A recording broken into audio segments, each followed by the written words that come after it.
श्री गोपाळ कृष्ण भगवान की जय।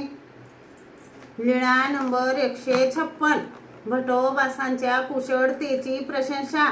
सर्वज्ञ बाहेरच्या ओट्यावर बसलेले होते। इंद्रभटांनी सर्वज्ञांसाठी चांगली पाने आणली, सर्वज्ञांपुढे ठेवली, मग दंडवत केले। भट्टोबासांनी इंद्रभटाने आणलेल्या सुपारीच्या फोडी सर्वज्ञांना समर्पित केल्या, पाने बाजूला ठेवली व आपल्या जवळील पानाच्या करंड्यातील पाने काढली। त्यातून चांगल्या निवडलेल्या पानातून एक विडा तयार केला व तो सर्वज्ञांना समर्पित केला। मग भट्टोबास दास्याला कामाला निघून गेले।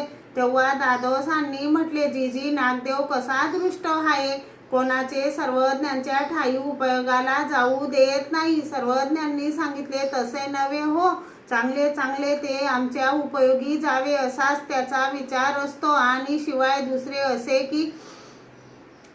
असे की पहिली पाने असताना ही पाने तो आम्हाला कशाला देईल, पहिली पाने संपल्यानंतर ही पाने देईलच की।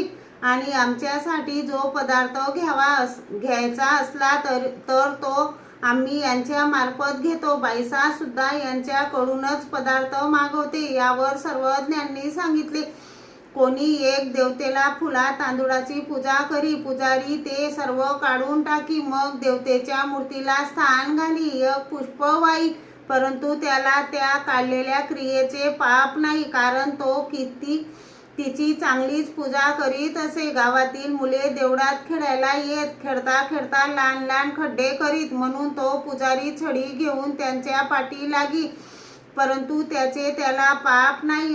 तसा हा आमच्या ठाई उचित क्रिया करणारा आहे। मग ते गप्प राहिले। श्री गोपाळ कृष्ण भगवान की जय।